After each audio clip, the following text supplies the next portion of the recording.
Fala galera do YouTube, aqui quem fala com vocês é o João.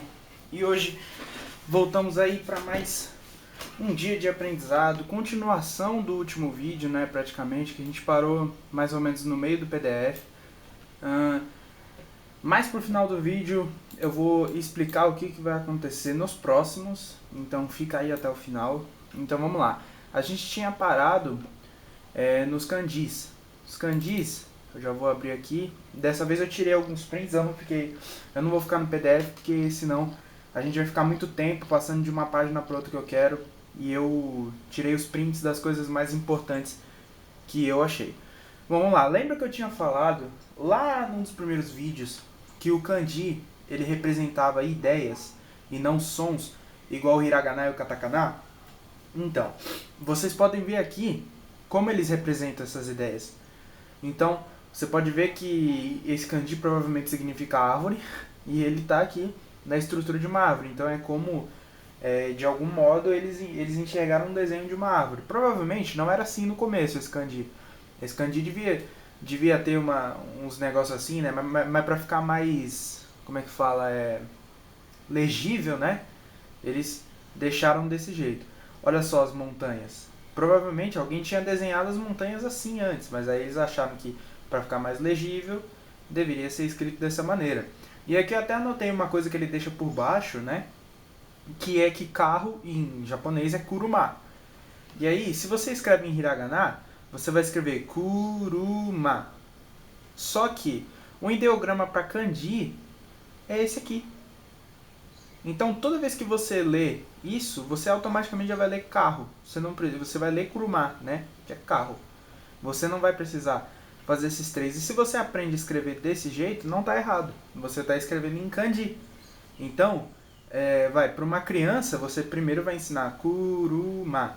Porque aí você está ensinando ela a falar, a fazer essa separação silábica e tal, e ela vai saber como fazer isso.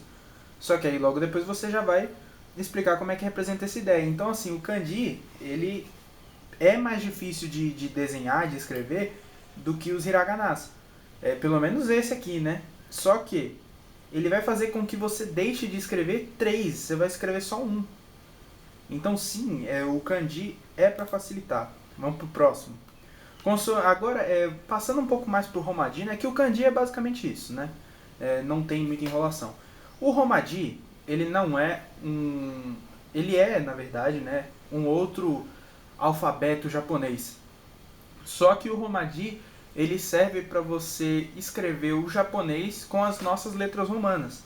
Então, aqui ele deixa até um guia de como você faz essa tradução da escrita japonesa para o romaji, para a escrita romana.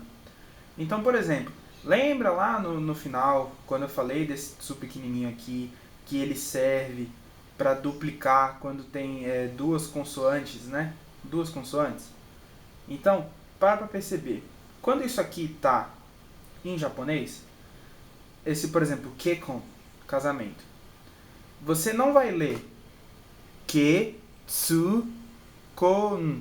Não, você não vai ler ke, tsu, kon. Não. Você vai ler ke, kon. Mesmo que seja tsu, isso daqui, nesse momento ele significa a duplicação, né, da primeira letra da próxima sílaba. Então é outro K. Então é kekon, que ele serve para dar esse intervalo, como eu tinha falado anteriormente.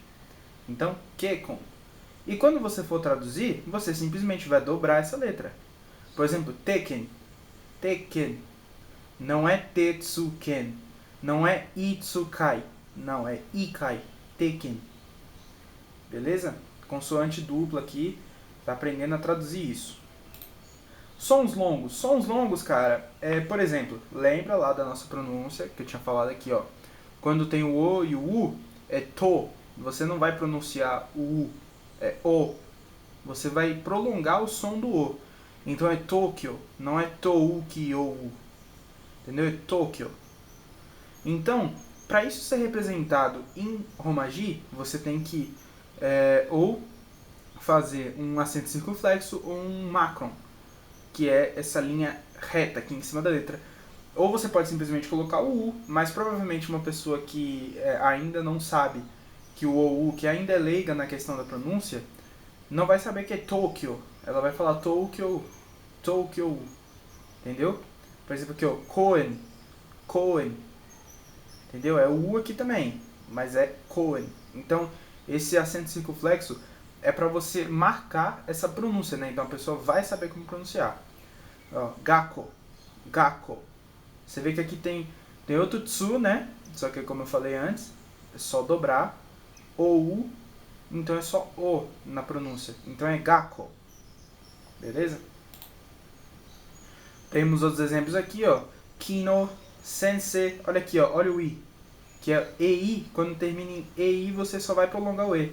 Então tem o e com acento circunflexo, é o melhor exemplo. É sensei. Ó, gakuse, gakuse.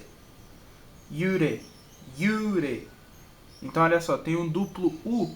Ele fez a mesma coisa que ele fez com o. Ele colocou um acento circunflexo. Ei, ele colocou um acento circunflexo no e. Yure, yure. Sons contraídos, olha só. Lembra daquele kia, chá, entendeu? Ria. Então, ó. K-Y-O. Entendeu? Lembra disso aqui, ó. Ki mais yo é igual a kyo.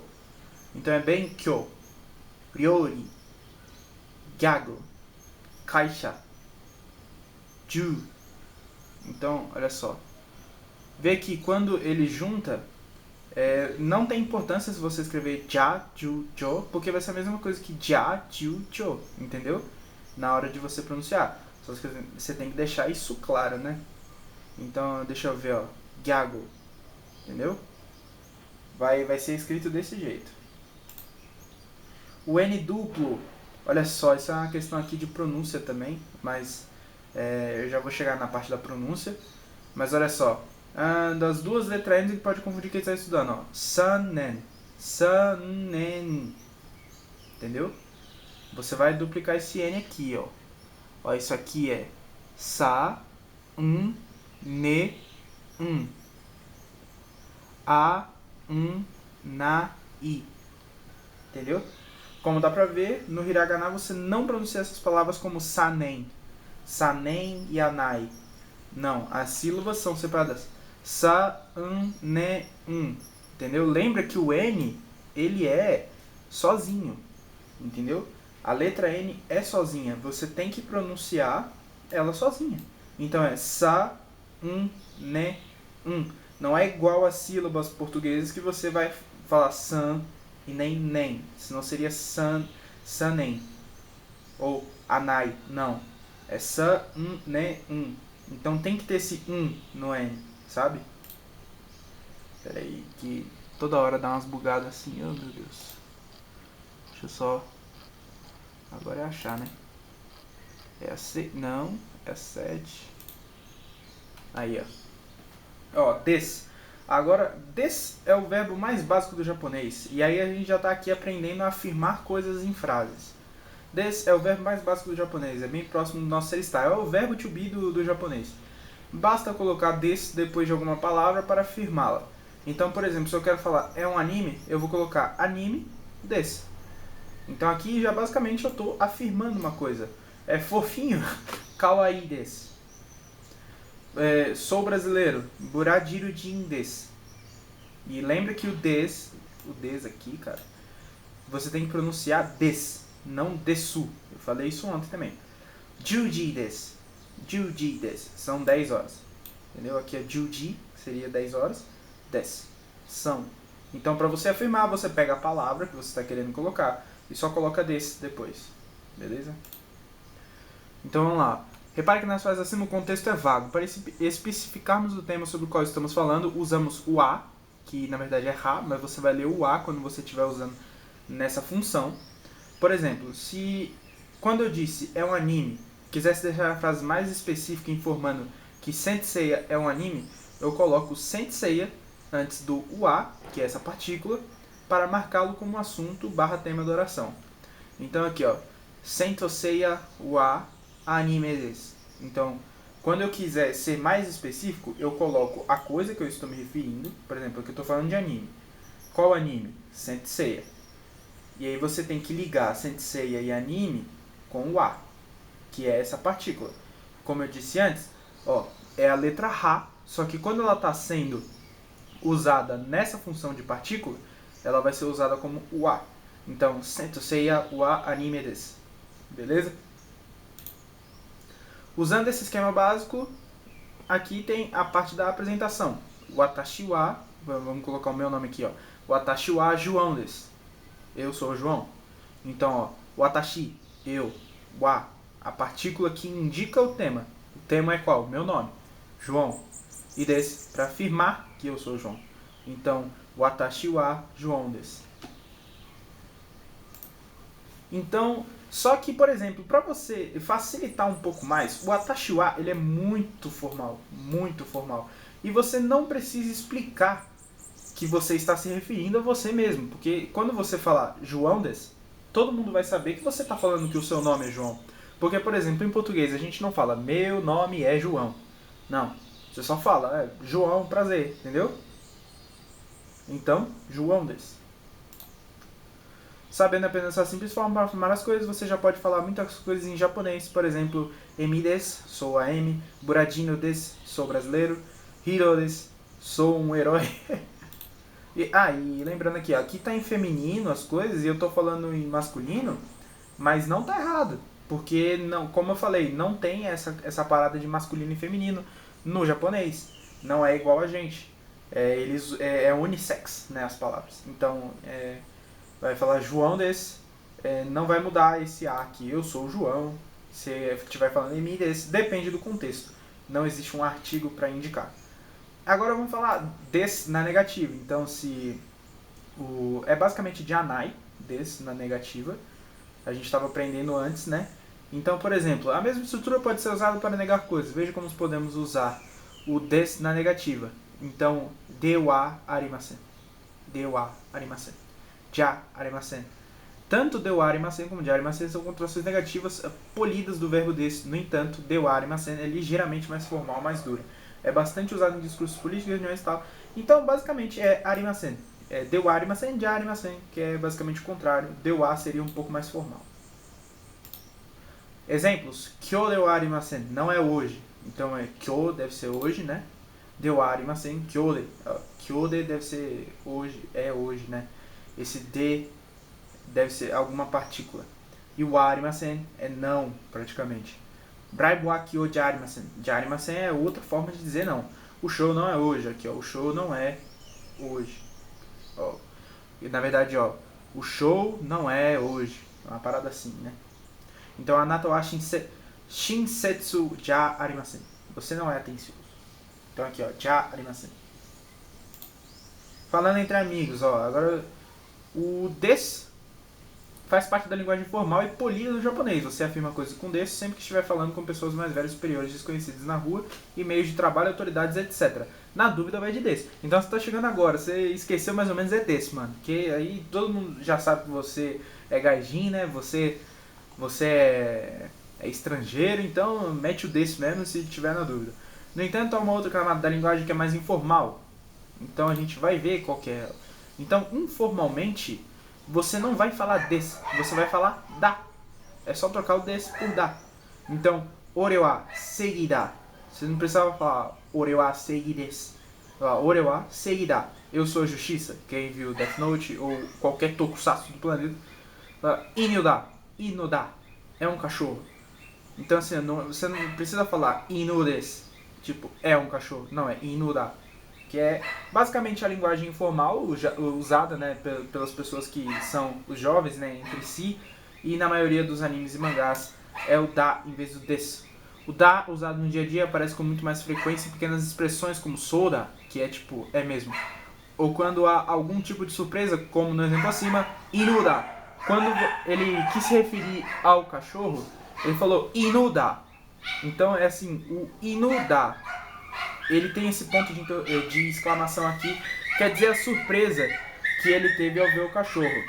Em alguns casos, seu uso dá um tom de declaração ou algo dramático. Meu Deus, o cachorro tá morrendo ali do lado de fora. Vou fechar a janela.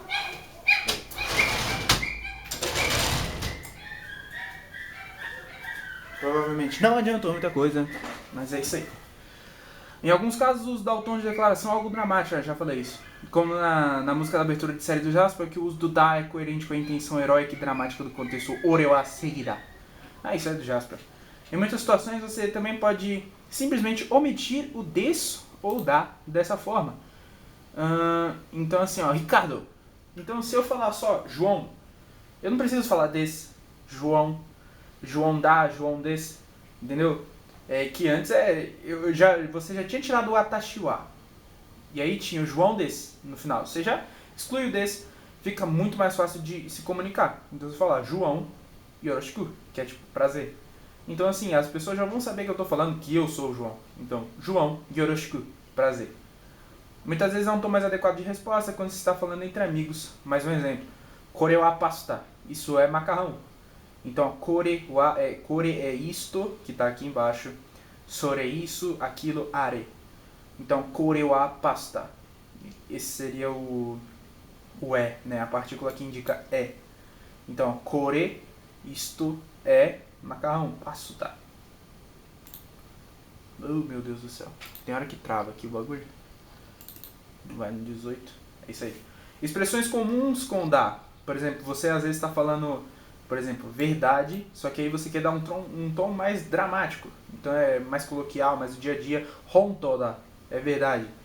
Exemplo de diálogo. A Mari emagreceu, né? Aí ele responde com hontoda. Soda é mesmo. Olha só. Tanto hontoda quanto soda são usados quando você concorda com alguém. Mas o soda também serve para quando se dá conta de algo. Tipo, nossa, é mesmo? Soda? Então, olha só, está frio, né? Soda, né? Então, tipo, esse ne aqui todo mundo conhece, né? Que vê anime pra caramba, assim, que sempre no final das palavras é ne. São coisas desse gênero. Soda aí, sakusen wo kangaeta. É isso, eu tenho um bom plano, ó. Então, pratica a leitura, hein? Outras expressões aqui, ó. Imada é agora. Nanda, ou tipo, que, entendeu?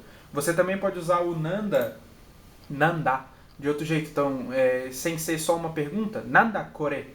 Então, que é aquilo, né? O que é isso, quer dizer, o que é isto. Taihenda, ferrou. Então, tipo assim, ver como é que o da fica presente. Então, daione, é isso mesmo. Então, vamos lá. Isso aqui, ó, tem até um negócio aqui, sempre bom lembrar que estamos falando de linguagem para usar entre amigos, familiares e pessoas próximas. Falar desse jeito com alguém mais velho, por exemplo, será extremamente rude com seu vizinho de 85 anos, não fale assim, nem com seu chefe. Para negar coisas na linguagem coloquial, basta acrescentar janai, negando com da, né? Então, ore wa baka janai, eu não sou um idiota. Só que se eu falar ore wa baka, é só eu sou um idiota. Só que se você coloca um janai, é como se fosse não. Ore wa baka janai. Are wa hikoki janai. Aquilo não é um avião. Burajiru wa samui kuni janai. O Brasil não é um país frio. Olha o janai aqui. Rebelde wa anime janai. Rebelde não é anime. Pelo amor de Deus. Bom saber. Janai desu. Na linguagem falada é muito comum ouvirmos a expressão janai desu, que é uma outra forma de negar as coisas com polidez. Gramaticalmente não é correto, pois janai já é desu na negativa. Mas essa maneira de falar já está há tanto tempo em uso no Japão que virou parte da língua japonesa, do modo que aparece o tempo todo no material produzido lá. Kyou janai desu, não é hoje. Burajiro, não é Brasil. Então assim, Burajiro janai desu, ele esqueceu de escrever aqui, né? Não é o Brasil. Então assim, janai desu, fala, nossa, os caras escrevem errado. Pô, a gente fala é nós, né? Porque é nós. Para pra pensar nisso, né? Pensa em inglês, is we. Não faz sentido, né? Agora quando você traz pro português faz muito sentido. Entendeu? Por exemplo, a gente falar não, janai desse seria algo como não, entendeu? Não faz muito sentido em português, mas para eles faz janai desse. É um jeito errado, mas que é assim, entre eles, né? Provavelmente você não vai usar isso numa reunião ou algo do gênero, mas beleza, né? Agora aqui eu resolvi cortar um pouco essa parte, senão o vídeo vai ficar muito grande. Eu tô fazendo um resumão, né, do livro, pra gente ir meio que se ajudando, né, a gente ir lendo o livro junto. Nessa parte são várias coisas como se apresentar e tudo mais. Eu não vou falar essa parte, né, tipo assim, são dicas aqui pra se apresentar. Hajime mashite, por exemplo, dozo yoroshiku, são hajimemashite, dozo yoroshiku, entendeu? São coisas que são parte para apresentação, você pode ler isso aí. Eu não acho que seja tão necessário assim. Olha só, ohayo gozaimasu, konnichiwa, konbanwa, arigatou gozaimasu. Então assim, sayonara. Uma coisa só a destacar, lembre que lá no primeiro vídeo tinha falado, você não vai ficar falando sayonara toda hora, né? Você pode falar jane, jane, matane, dewamata, que é tipo tudo informal aqui, só esse dewamata que é formal. Então o sayonara é mais uma parada tipo, tô dando adeus, eu vou sumir, eu não vou voltar por um tempo. Estou indo embora. Estou indo embora. Então vamos pular para essa última parte aqui, ó. Tem muitas maneiras de dizer eu em japonês. Muitas mesmo. Muitos mais do que no Brasil. Muitos eus do japonês. Então assim, watashi é uma forma polida e comum, a mais ensinada nas escolas de japonês, é usada por homens e mulheres. Watakushi, versão ainda mais formal de watashi, use para falar com o presidente da empresa, com clientes, em discursos públicos, etc. Atashi, então é como se fosse uma abreviação de watashi. E tem até um mangá que se chama Watashi no Unchi, acho que era assim que se chamava. Eu já até deixei como link no primeiro vídeo, vai lá pra você ver. Jeito informal e, digamos, meigo usado pelas mulheres. E a menina do Atashinchi, ela é uma mulher. Então ela fala Atashi, é do jeito dela, né? Boku, mais usado por homens jovens até uns 30 anos. É um termo antigo que significa literalmente homem que serve. Portanto, passa um tom humilde perante o interlocutor. Por exemplo, Boku no Hero Academia. Entendeu? A academia a minha academia de heróis. Então eu estou servindo para a academia de heróis. Eu vou ser um herói. Então, Boku no Hero Academia. Para quem conhece o anime. Ore, palavra bem masculina, é o oposto de Boku, é extremamente informal e não passa nenhuma humildade. Muito usado no dia a dia em ambientes informais como bares, etc. Também é dito por muitos protagonistas de mangás, animes de aventura como Dragon Ball, Naruto, One Piece, não sei o que. Por exemplo, no Death Note, quando o Light fala Ore wa Segida. Seguides, não, né? Ore wa Segida. Então ele fala, eu sou a justiça, quando o eu dele é esse ore, que ele está sendo bem ele não está sendo humilde, né? Até porque ele está falando com ele mesmo. Ele está desafiando o L, né? Então, o ti é um jeito informal e unissex de referir-se a si mesmo, entendeu? Beleza, então. Os muitos eus e os muito vocês, que também tem pra caramba. Anata, uma forma polida e comum, a mais ensinada nas escolas de japonês, é usada por homens e mulheres. Curiosidade, essa também é a maneira como algumas mulheres chamam os seus maridos como querido do português. A gente já viu esse anime, né? Anata, a mulher está se referindo ao marido como se fosse um querido. Kimi, e geralmente quando traduz eles colocam querido, né? Kimi, jeito informal de dizer você, mais usado por homens no dia a dia. Omae, falada mais por homens, em âmbito familiar, entre amigos, etc. É quase uma maneira carinhosa de se referir ao outro, mas é preciso ter muita intimidade com a pessoa, do contrário é extremamente agressivo. Antigamente era uma forma honrosa de falar você e significa literalmente em frente. Teme, quem já viu o anime sabe que teme, um jeito bastante agressivo e vulgar de se referir a alguém. É mais visto em mangás e animes, em cenas de conflito ou de alívio cômico entre personagens. Quando o cara solta aquele poderzinho novo que ninguém esperava, aí o inimigo olha e fala, Teme! Kisama é quase desgraçado, né? Esse você só vai ouvir em brigas e lutas, quando alguém está muito nervoso, pois é quase um insulto. Podemos traduzir para algo como seu desgraçado, seria isso, né? É bom saber porque também aparece muito em história de samurai e de heróis e vilões, verdade. Para fechar, como é simples transformar eu em nós ou você em vocês, basta adicionar tati no final da palavra. Por exemplo, watashi tati. Então, boku tati, ore tati, anata tati, amae tati. Então, para você colocar no plural essas palavras indicando você e eu, você vai fazer isso. Então é isso, galera. A gente terminou essa revisão aqui do livro. É importante que se você estiver querendo aprender japonês, o meu vídeo não é indicado só o meu vídeo, né? Você tem que pegar o e-book, eu deixei os links lá no primeiro vídeo, você vai lá, baixa os e-book tudo direitinho, é de graça, é do canal Nihongo, Ricardo, muito da hora. Já mandou o segundo e-mail hoje, né? Que é a parada dos hiraganas, mais pra frente eu vou explicar, né? Mas é importante que você não use esses vídeos como uma base para aprender japonês, até porque eu sou um idiota, eu ainda não sei japonês, eu só estou aqui fazendo uma revisão, porque é importante a gente falar as coisas que a gente está aprendendo, né? Porque eu acho que isso faz parte do processo. É você ouvir, praticar e tentar ensinar. E não é como se eu estivesse tentando ensinar, mas eu estou fazendo uma revisão, é como se eu estivesse falando algo como se eu soubesse. Então, mas isso também é parte do aprendizado. Você tentar passar o que você está aprendendo, você colocar em palavras o que você está aprendendo, lendo, é muito importante no processo de aprendizado. Então, assim, não se baseie só no meu vídeo, né? Lógico, você tem que ir lá e baixar o material aqui que eu estou usando pra gente ver junto esse material aqui, beleza? Então é isso, deixe seu gostei, deixe seu comentário pra a gente espalhar mais esse conteúdo, pra trazer mais pessoas que querem aprender japonês, pra trazer um público que tem a ver com a nossa causa. E para não perder nenhum vídeo, inscreva-se no canal e ative o sino das notificações, beleza? Então é isso, falou, até o próximo vídeo e tchau.